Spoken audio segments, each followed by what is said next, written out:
하나님께서 주일 오전 여러분들에게 주시는 말씀은 누가복음 1장 67절에서 79절까지 말씀입니다. 누가복음 1장 67절에서 79절까지 말씀입니다. 주님의 말씀을 받으시기를 바랍니다.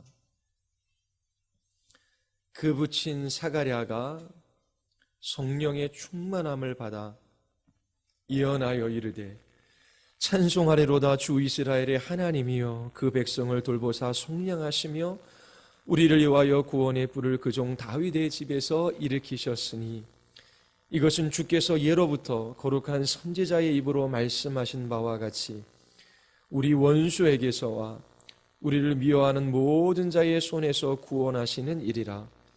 우리 조상을 긍휼히 여기시며 그 거룩한 언약을 기억하셨으니 곧 우리 조상 아브라함에게 하신 맹세라. 우리가 원수의 손에서 건지심을 받고 종신토록 주의 앞에서 성결과 의로 두려움 없이 섬기게 하리라 하셨도다.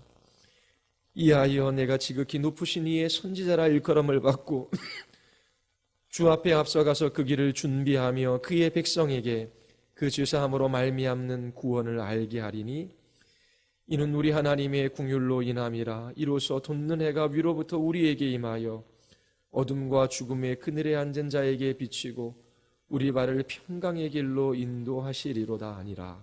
아멘. 기도하시겠습니다. 거룩하시고 자비로우신 하나님, 오늘도 주님의 붙드시고 이끄시는 은혜로 말미암아 하나님이 초대하시는 이 예배의 자리에 저희들이 나와 있습니다. 하나님, 말씀으로 찾아오셔서 우리를 만나주시며 우리의 영혼을 소성케 하시고 하나님 한 분으로 인하여 기뻐하며 찬양하며 경배하게 하여 주시옵소서. 우리의 눈을 열어 구원하시는 하나님의 영광을 보게 하여 주시며 우리에게 약속된 그 기업의 영광의 풍성함이 무엇인지를 깨달아 알게 하여 주시옵소서. 성령 하나님께서 역사하여 주시기를 간절히 원하오며 예수 그리스도의 이름으로 기도드리옵나이다. 아멘. 유대왕 헤롯 때에 아비야조에 배속된 제사장으로 사가랴라고 하는 사람이 있었습니다. 그의 아내는 아론의 자손으로 이름은 엘리사벳이었지요. 그 두 사람은 하나님 앞에 의로운 사람이었습니다. 주님의 모든 계명과 규율을 흠잡을 데 없이 잘 지켰습니다. 그런데 그들에게 자녀가 없었습니다. 엘리사벳은 임신을 하지 못하는 여자였고 두 사람은 이미 나이가 많았기 때문입니다. 하나님께서는 사가랴의 상심한 마음을 아셨습니다. 그래서 그 누구도 생각지 못했고 그 어떠한 사람도 할 수 없는 일을 하고자 하십니다. 하나님이 나이든 사가랴에게 천사를 보내십니다. 천사가 그에게 말하지요. 사가랴여, 두려워하지 말아라. 네 간구를 주님께서 들으셨다. 네 아내 엘리사벳이 너에게 아들을 낳아줄 것이니 그 이름을 요한이라 하라. 그러나 사가랴는 천사가 전해준 그 말을 믿지 못했습니다. 가브리엘은 그의 불신앙을 징계합니다. 가브리엘이 이렇게 말하지요. 나는 하나님 앞에 서 있는 가브리엘인데 나는 내게 이 기쁜 소식을 전해주려고 보냄을 받았다. 보아라, 그때가 되면 다 이루어질 내 말을 내가 믿지 않았으므로 이 일이 이루어지는 날까지 너는 벙어리가 되어서 말을 못하게 될 것이다. 드디어 천사가 약속한 그때가 되었습니다. 10달이 지나 엘리사벳은 세례 요한을 낳았지요. 이웃 사람들과 친척들은 주님께서 큰 자비를 그에게 베푸셨다라고 하는 말을 듣고 그와 함께 기뻐하였습니다. 아기가 태어난 지 8회째 되는 날에 그들은 아기에게 할례를 행하러 왔습니다. 그리고 그의 아버지의 이름을 따서 그를 사가랴라고 하였지요. 그러나 아기 엄마인 엘리사벳이 말합니다. 안 됩니다. 요한이라고 해야 합니다. 사람들이 또 말합니다. 당신의 친척 가운데 아무도 이런 이름을 가진 사람이 없습니다. 그래서 그들은 그 아버지에게 아기의 이름을 무엇으로 하려는지 손짓으로 물어보았습니다.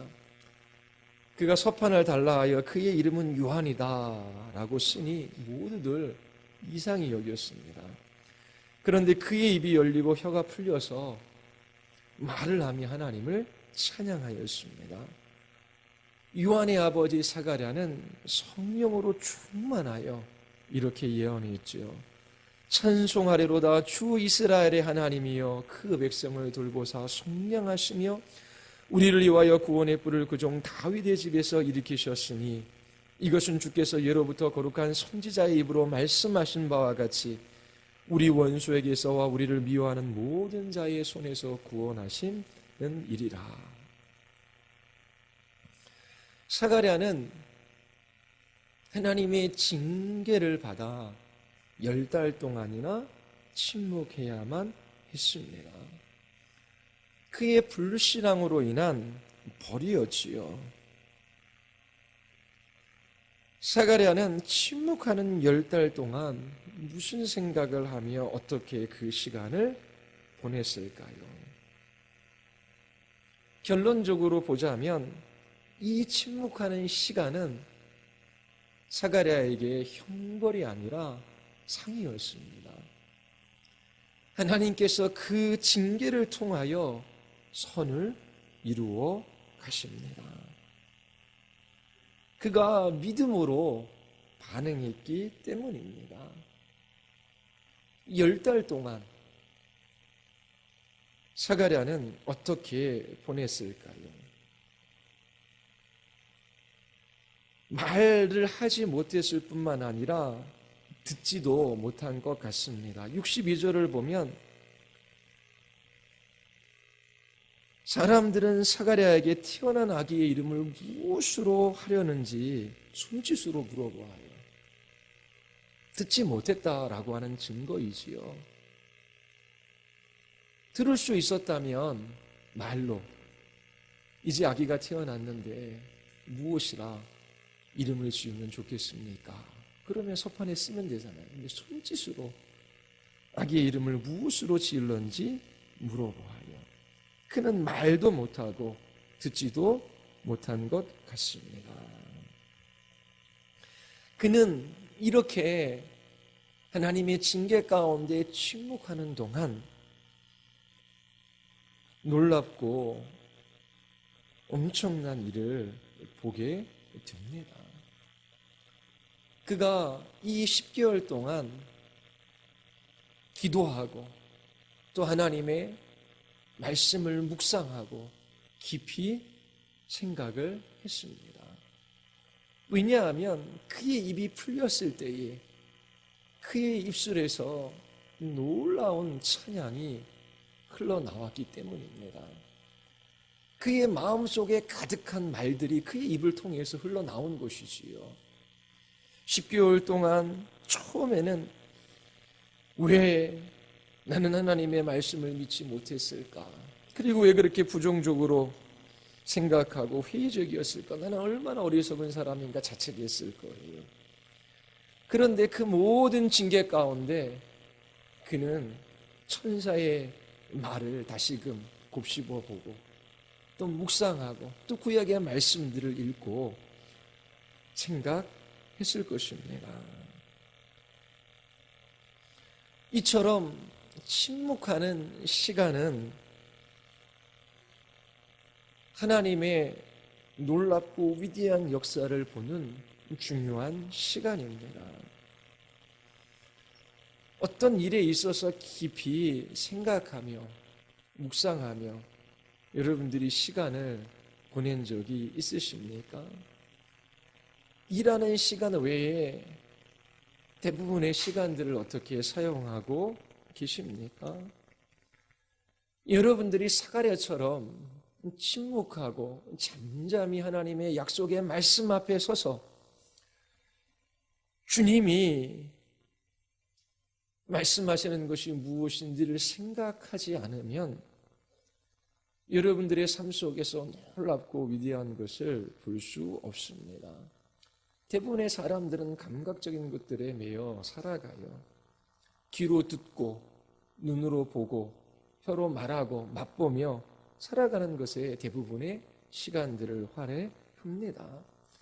감각적인 즐거움에 익숙해지면 진리를 깨달아 아는 즐거움에는 서툴러요. 음악을 많이 들어요. 그리고 TV도 보지요. 또 학생들은 게임도 합니다. 또 3, 4, 5 모여 수다도 떨어요. 직장인들은 퇴근하고 어떻게 시간을 보냅니까?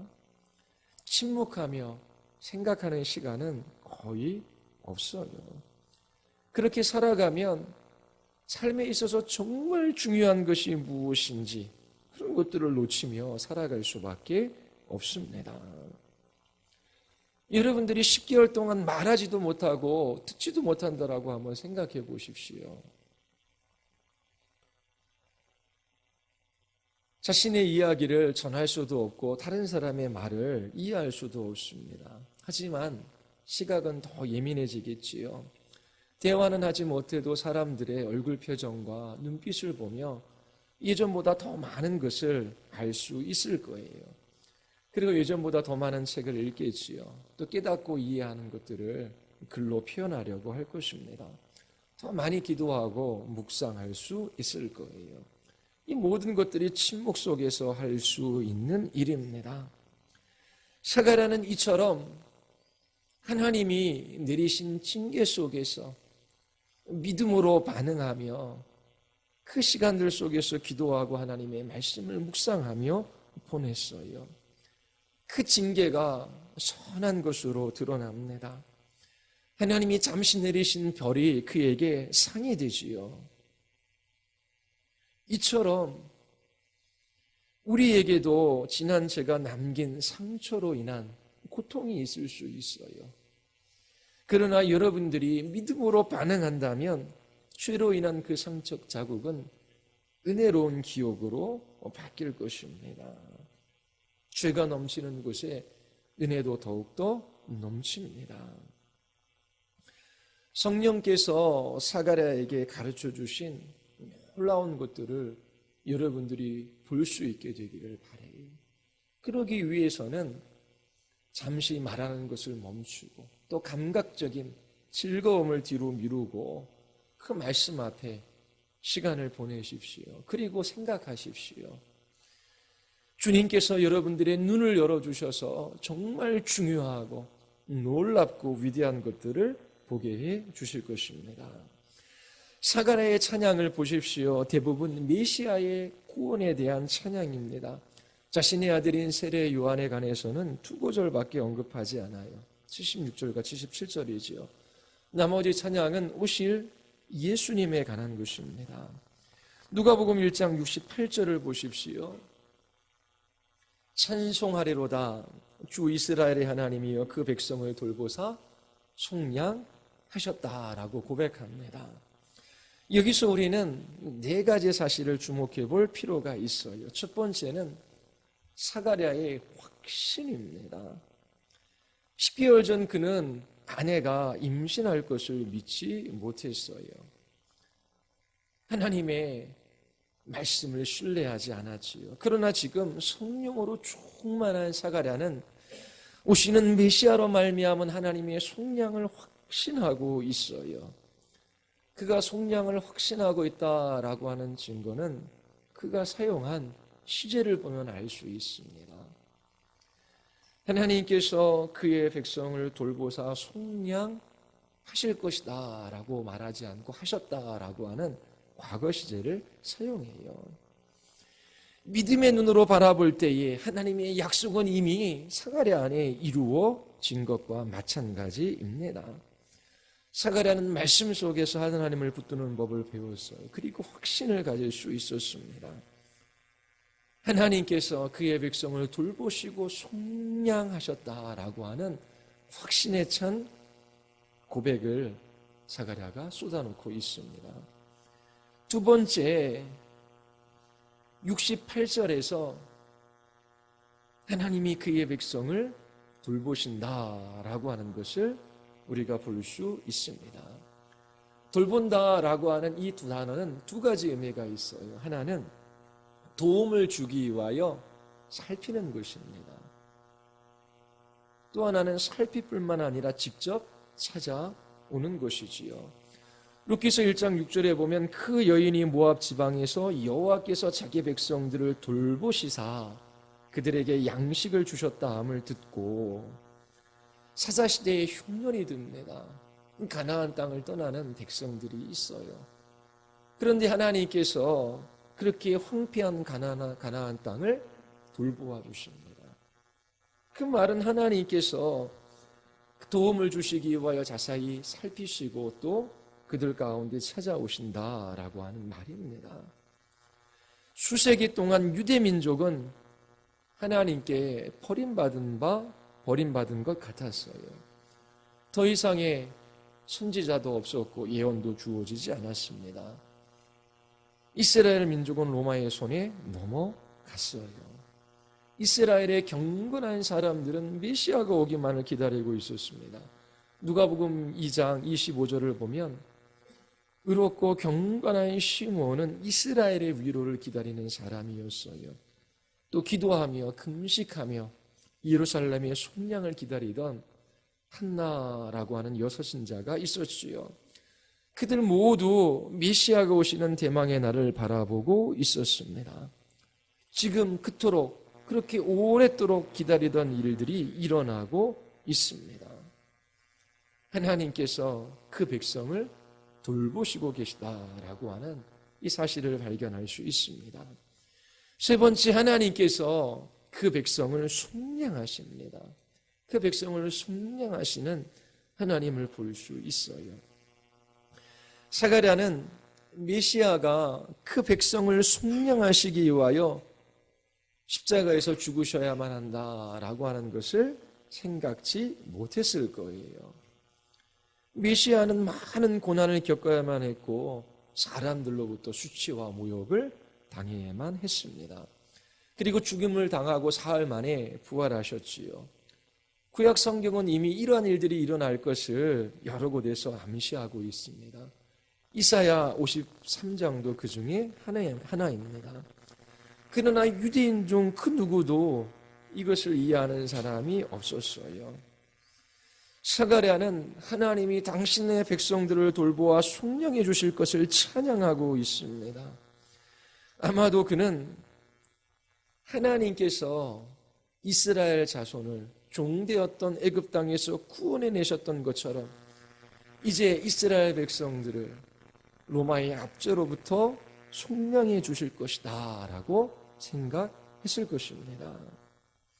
출애굽기 6장에 보면 여호와께서 말씀하시지요. 내가 애굽 사람의 무거운 짐 밑에서 너희를 빼내며 그들의 노역에서 너희를 건지며 현팔과 여러 큰 심판들로서 너희를 속량하여. 아마 모세와 같은 생각을 가진 것 같습니다. 사가랴는 이스라엘이 로마의 압제로부터 구원받기를 바라고 있었어요. 다윗의 후손으로 오시는 메시아가 이스라엘을 해방시키셔서 통치해 주실 것을 소망하고 있었지요. 그럼에도 불구하고 우리는 이 메시아의 속량이 이스라엘의 정치적 독립 이상의 의미가 있다는 것을 이 본문에서 발견할 수 있습니다. 그리고 사가랴의 아들인 세례 요한에서도 우리가 볼 수 있는 사실이지요. 이처럼 사가랴의 찬양 속에서 속량하시는 하나님을 볼 수 있습니다. 또 마지막으로 한 가지 더 주목해 볼 만한 사실이 있는데 하나님께서 그의 백성을 돌보아 속량하신다라고 사가랴가 찬양하고 있지요. 이것이 사가랴가 그토록 바랐던 이스라엘의 위로입니다. 자신의 백성을 속량하기 위하여 찾아오시는 분은 바로 이스라엘의 하나님이셔요.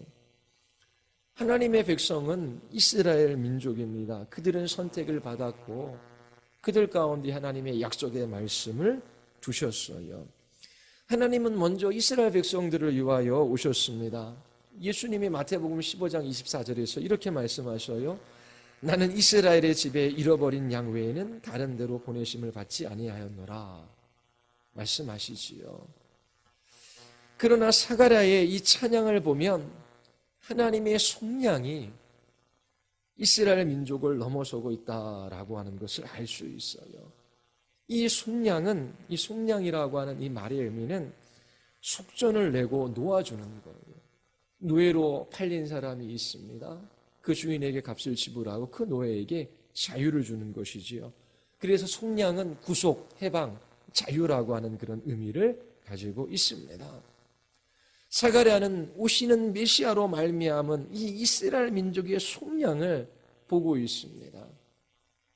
그러나 성령으로 충만하여 이 노래를 쏟아놓고 있는 이 사가랴의 생각을 넘어서는 하나님의 그 놀라운 구원의 역사가 시작되고 있음을 우리는 알 수 있습니다. 사가랴가 68절에서 노래하는 것을 다시 한번 보십시오.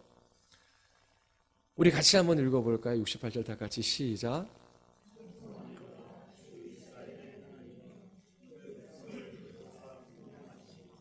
자, 하나님께서 당신의 백성을 어떻게 돌보시고 어떻게 속량하십니까? 70절이 말하고 있어요. 69절이 말하고 있습니다. 69절 같이 한번 읽어볼까요?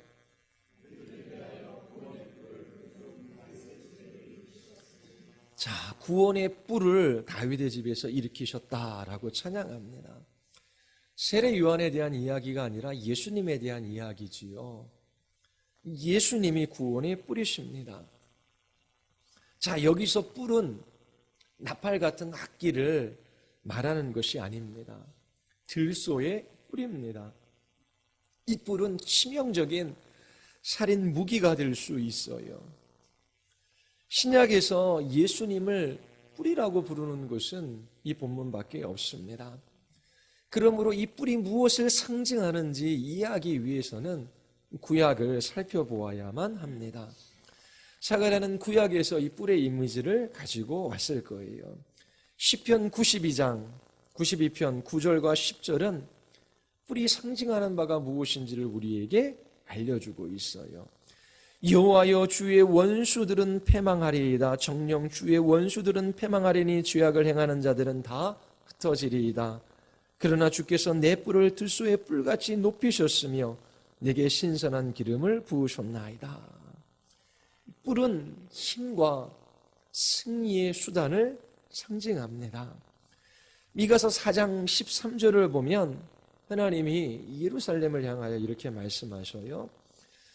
내가 내 뿔을 무쇠 같게 하며 내 굽을 놋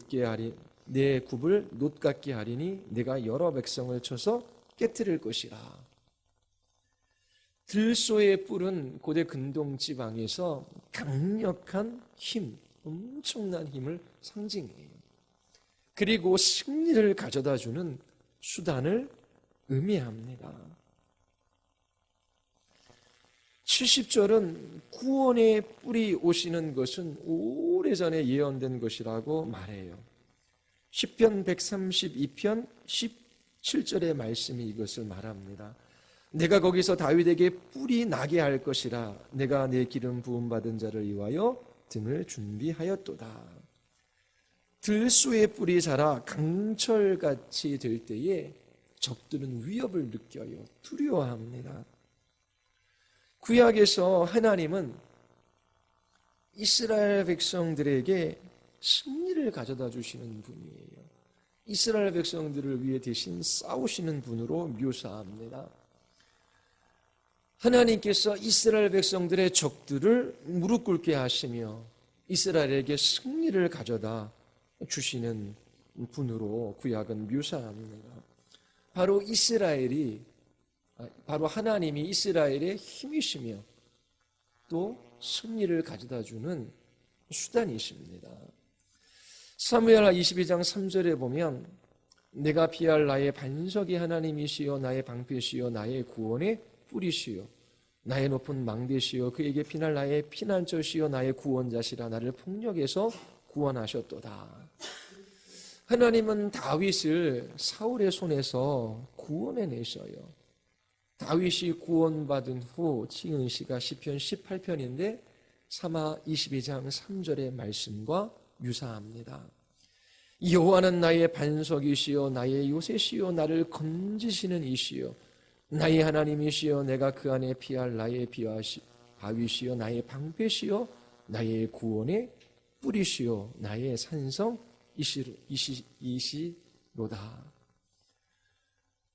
다윗은 왕인 사울로 인하여 도망다니고 있습니다. 왕인 사울로 인하여 언제든지 죽을 수밖에 없는 위험에 처해질 수밖에 없는 그러한 사람이었습니다. 그런데 다윗은 이 사울의 손으로부터 자기 자신을 구원하시는 하나님을 향하여 피난처라고 고백해요. 하나님께서 다윗을 모든 위험으로부터 보호해 주십니다. 그리고 다윗의 유일한 공격 무기도 하나님 한 분이셔요. 사울을 죽이고 자기 자신이 왕위를 차지할 기회가 있었지만 단 한 번도 사울을 공격하지 않습니다. 하나님께서 사울을 무릎 꿇게 하시고 다윗을 그 왕의 자리에 앉히시지요. 그리고 사울의 위협으로부터 하나님께서 다윗을 보호해 주시고 지켜 주셨습니다. 그래서 다윗은 이 사울의 위협으로부터 구원받은 후 여호와가 반석이시요 요새시요 건지시는 이시요 피할 바위시요 방패시요 나의 구원의 뿌리시다라고 고백했던 것입니다. 이처럼 이스라엘 백성들에게 하나님은 구원의 뿌리예요. 모든 두려운 원수들로부터 그들을 지키시고 보호하시며 승리를 가져다 주시는 분이십니다. 구원의 뿌리신 하나님이 그의 백성을 안전하게 하시고 보호하게 하셔요. 이제 69절로 다시 되돌아가 보겠습니다. 예수 그리스도 그분이 구원의 뿌리셔요. 이 말이 의미하는 바가 무엇인지를 아시겠지요. 예수님은 적들을 패배시키십니다. 승리를 위한 수단이 되셔요. 치명적인 무기이며 큰 능력이십니다. 71절에 따르면 하나님은 그의 백성들을 그의 모든 적들로부터 구원하시고 그들을 미워하시는 모든 사람들의 손에서 건져내셔요. 74절과 75절을 보십시오. 하나님께서 구원의 뿔을 일으키셔서 자기의 백성들을 속량하시는 분명한 목적이 있음을 우리에게 알려주고 있습니다. 74절과 75절 우리 같이 한번 읽어볼까요? 다 같이 시작.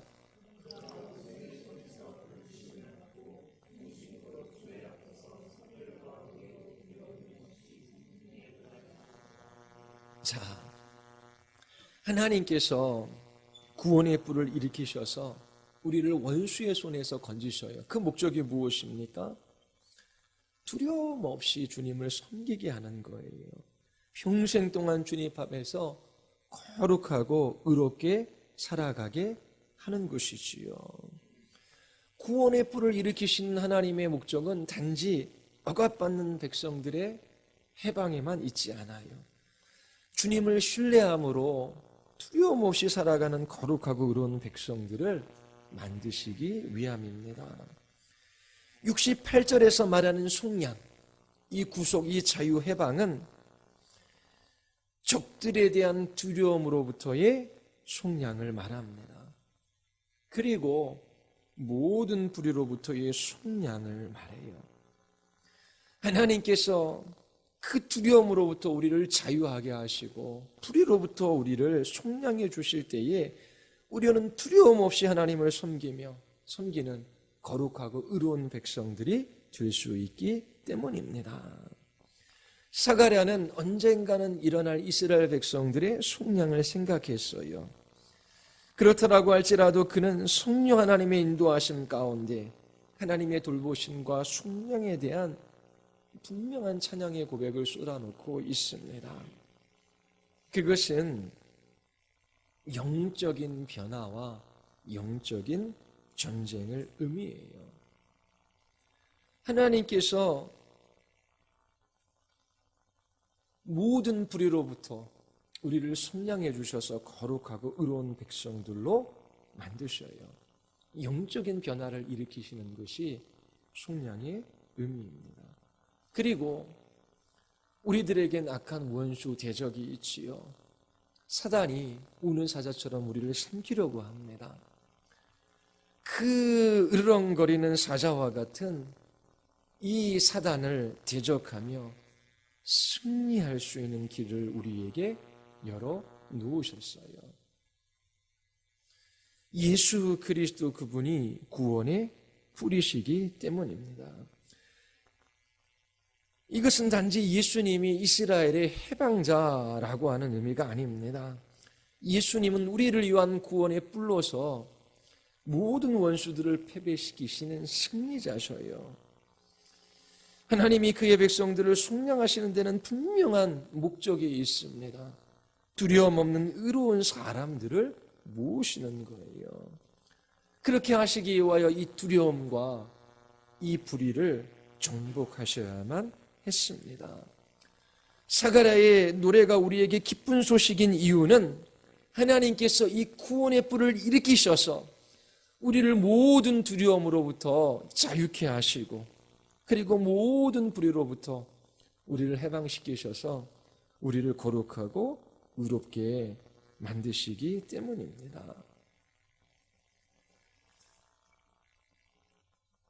여러분들은 어떤 선물을 받고 싶으십니까? 필요 없는 선물이 주어지는 경우도 있어요. 그럼 별로 기쁘지가 않아요. 감사하지도 않습니다. 어떠한 한 명의가 있는데 그 사람은 사람의 이 얼굴색만 보고도 병을 진단합니다. 이 길을 걸어가다가 보니까 한 사람이 보여요. 그게 여러분이라고 한번 생각해 보십시오. 여러분들은 질병이 있다라고 하는 걸 생각해 본 적이 없어요. 그런데 그 명의가 여러분들의 손을 딱 붙들고 그리고 전화를 꺼내 들고 119를 불러요. 응급차를 부르는 것이지요. 너무나 황당한 일 아니겠습니까? 당신의 얼굴빛을 보니까 혈관에 문제가 있어요. 심장마비가 일어날 수 있습니다.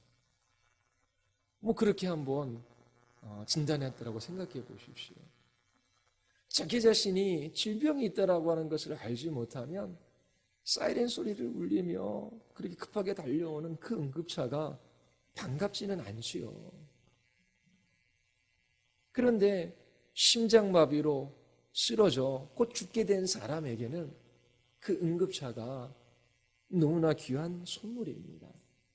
또 하나, 저 멀리서 경찰차가 사이렌 소리를 울리며 내 앞에서 급정거를 해요.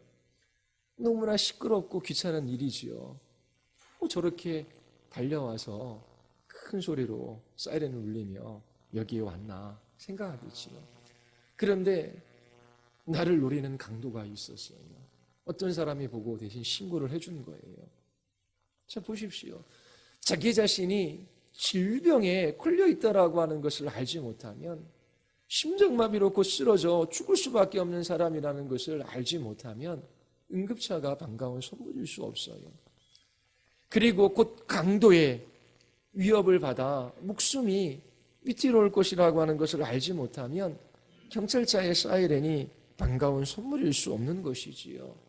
마찬가지로 사람들은 예수님에 대한 이야기를 많이 들었어요. 그러나 별로 중요하게 생각하지 않습니다. 예수 그리스도가 모든 사단의 권세를 꺾으시고 그 모든 죄에서 우리를 구원해 주셨다라고 하는 이 놀라운 소식이 그들에게 기쁨이 되지 않아요. 그 이유는 자기 자신이 어떠한 상태에 놓여 있는지를 잘 모르기 때문입니다. 모든 사람들은 끔찍한 질병에 걸렸어요. 용서받을 수 없는 죄라고 하는 질병이지요. 그들은 반드시 죽습니다. 사망에 이를 수밖에 없어요. 그리고 사람들은 사단의 존재를 믿지 않아요. 그 사단이 얼마나 두려운 적인지 알지 못합니다. 사단이 뿔 달린 짐승처럼 여러분들을 찾아와 사로잡는 것이 아니에요. 마태복음 6장에 보면 사단은 여러분들을 사로잡는 두 가지 방법을 가지고 있어요. 하나는 세상을 사랑하게 만드는 것입니다. 그래서 보물을 이 땅에 쌓아두게 하는 거예요.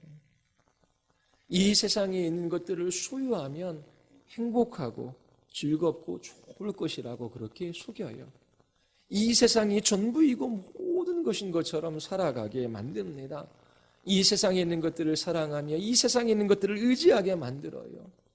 세상에 있는 것들을 갖지 못하면 두려워하고 염려하게 합니다. 먹고 마시고 있는 것들에 관하여 염려하며 두려움 속에서 살아가게 만드는 것이 사단의 방식입니다.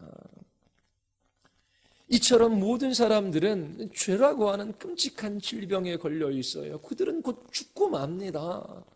육체적인 죽음뿐만 아니라 영원한 지옥의 형벌에 떨어질 수밖에 없어요. 여러분들은 여러분들이 죽는 날을 정할 수가 없어요. 오늘이라도 하나님께서 부르신다면 여러분들은 하나님의 심판대 앞에 설 수밖에 없습니다. 그 죄값을 따라 영원한 지옥의 형벌에 처할 수밖에 없어요. 그리고 악한 원수 마귀는 우는 사자처럼 여러분들을 사로잡으려고 합니다. 이 세상에서 좀 더 즐기고 누리며 이 세상이 영원한 것처럼 이 세상을 사랑하며 살아가도록 만들어요. 그리고 원하는 것을 갖지 못하면 염려하고 두려워하며 살아가게 만들지요. 아이들이 이 시간에도 열심히 공부하며 대학 입시를 향하여 달려가는 목적이 무엇입니까? 세상에서 조금 더 남들보다 좋은 위치를 차지하고 좀 더 많은 것들을 소유함으로 먹고 마시고 있기 위함이 아닙니까? 조금 더 남들보다 먹고 잘 마신다라고 해서 그들이 구원받는 것이 아니에요. 이 두려움과 염려에서 자유할 수 없습니다. 그들은 이 죽음의 권세로부터 해방될 수 없어요. 그러나 우리에게는 소망이 있습니다. 이 죄라고 하는 치명적인 질병에서 우리는 구원받을 수 있어요. 사단의 모든 위협으로부터 우리는 보호를 받습니다. 구원의 뿌리신 예수 그리스도, 그분이 오셨기 때문에 그래요. 모든 사람이 죄를 범하였으며 하나님의 영광에 이르지 못합니다. 죄가 없다고 말하면 스스로 속이는 것이고 진리가 그 속에 있지 아니하는 것이지요. 죄의 삭은 사망입니다. 그리고 로마서 5장 8절에 보면 대적마귀가 우는 사자같이 두루다니며 삼킬 자를 찾아요. 이 세상의 신이 믿지 않는 자들의 마음을 혼미하게 합니다. 그리스도의 영광의 복음의 광채가 비치지 못하게 해요. 이 구원의 뿌리신 예수 그리스도, 이분에 대한 기쁜 소식을 하찮게 여겨요. 얼마나 귀한 선물인지 보지 못하게 만듭니다. 분명히 죽음에 이르는 치명적인 질병이 있고 무서운 대적이 있습니다. 우리는 이 질병 때문에 모두 죽어요. 구원의 뿔이 없다면 원수 마귀에게 사로잡히게 됩니다. 사람들이 열심을 내고 땀 흘려 일하는 목적이 무엇입니까? 그 마지막이 무엇입니까? 자손들에게 편히 먹고 살아갈 재산을 남겨주는 것입니까? 얼마나 허망한 것을 위하여 자신의 인생들을 낭비하는지요. 여러분들이 이 땅에서 영혼을 잇대는 삶의 비밀들을 알지 못하면 여러분들은 헛된 삶을 살아간 사람들로 나타날 것입니다. 그러나 주 이스라엘의 하나님은 찬양받으실 분이에요. 그가 자기 백성들을 돌보아 속량하셨습니다. 우리를 위하여 구원에 뿌리신 예수 그리스도 그분을 다윗의 집에서 일으키셨지요. 그분이 우리를 원수들에서 구원하시고 우리를 미워하는 모든 사람들의 손에서 건져내십니다. 모든 믿는 사람들에게 사가랴의 찬양은 기쁜 소식이에요. 하나님의 아들이 나타나는 것은 마귀의 일을 멸하시기 위함입니다. 그리스도가 세상을 창조한 때부터 자주 고난을 받아야 할 것이로되 이제 자기를 단번에 제물로 드려 죄를 없이 하시려고 세상 끝에서 나타나셨습니다. 악한 원수 마귀의 지배 아래 종노릇하며 살아가는 사람들, 그 인생은 비참할 수밖에 없습니다. 염려하며 두려워하며 살아가는 사람들, 이 세상을 의지하고 세상을 사랑하며 살아가는 사람들의 삶은 망가질 수밖에 없어요. 그 죄로 말미암아 하나님의 심판 가운데 떨어질 수밖에 없습니다. 그러나 여러분들이 구원의 뿔을 붙든다면 이 모든 두려움과 죄책으로부터 자유할 수 있어요. 예수 그리스도께서 십자가에서 죽으심으로 사단의 권세를 꺾으셨고 우리의 모든 죄를 짊어지셨기 때문입니다. 히브리서 2장에 보면 이 자녀들은 피와 살을 가진 사람들이기에 그리스도 역시 피와 살을 가지셨습니다. 그것은 그가 죽음을 겪으시고서 죽음의 세력을 쥐고 있는 자 곧 악마를 멸하시고 일생 동안 죽음의 공포 때문에 종노릇하는 사람들을 해방시키기 위함이었습니다. 그리스도께서 우리와 같은 죽음을 겪으셔요. 그 이유는 우리의 모든 죄의 빚을 청산해 주시기 위함입니다. 사단을 멸하시고 죽음의 공포에서 종노릇하는 우리를 해방시키시기 위함이에요. 여러분들이 예수 그리스도를 믿는다면 더 이상 죄의 종노릇하며 그 사단의 아들들로 살아가지 않아도 돼요. 예수 그리스도를 믿으면 하나님의 자녀가 되는 권세가 주어집니다. 모든 죄가 용서되어져요. 하나님께서 그들을 위하여 역사하십니다. 그러면 두려워할 것이 무엇이 있겠습니까? 사가랴처럼 우리들도 찬양할 수 있어요. 주 이스라엘의 하나님은 찬양하실 분이십니다. 그가 자신의 백성을 돌보아 속량하시고 우리를 위하여 그 구원의 뿔을 자기 종 다윗의 집에서 일으키셨습니다. 우리를 원수의 손에서 건져주셔서 두려움 없이 주님을 섬기게 하십니다. 우리가 평생 동안 주님 앞에서 거룩하고 의롭게 살아가게 하셨습니다. 사가랴처럼 우리도 찬양할 수 있어요. 사단은 우는 사자처럼 사로잡을 자를 찾고 있어요.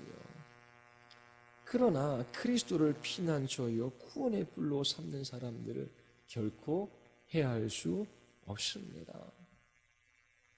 예수 그리스도, 이 세상 그 어떠한 것과 비교할 수 없는 가장 값진 선물이에요. 하나님께서 구원의 뿔을 일으키셨습니다.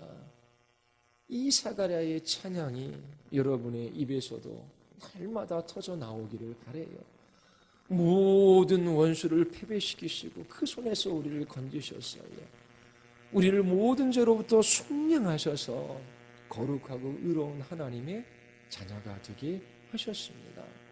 더 이상 두려워하며 염려하며 살아가지 않아도 돼요. 죽음의 공포 앞에서 떨 필요가 없습니다. 예수 그리스도께서 형벌을 받으시고 십자가에서 죽으심으로 우리에게 이 모든 자유를 허락하셨기 때문이에요.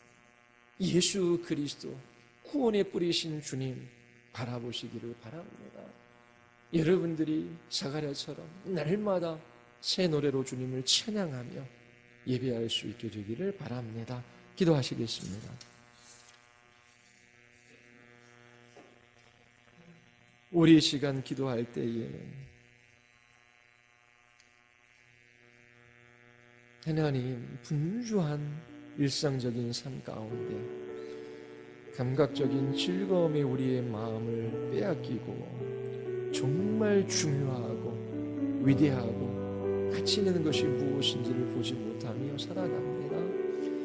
하나님이 주신 좋은 선물들을 잠시 뒤로 미루고 침묵하며 하나님께서 일으키신 구원의 뿔을 바라보게 하여 주시옵소서. 붙들게 하여 주시옵소서. 모든 악한 원수의 일을 멸하시고 죄로부터 우리를 구원하셔서 주의 자녀 삼으신 이 놀라운 구원의 은혜에 기뻐하며 찬양하게 하여 주시옵소서. 한 주간도 거룩하고 이로운 주의 백성의 삶을 살아가게 하여 주시옵소서. 우리 같이 한번 우리 하나님 앞에 우리 기도하시겠습니다.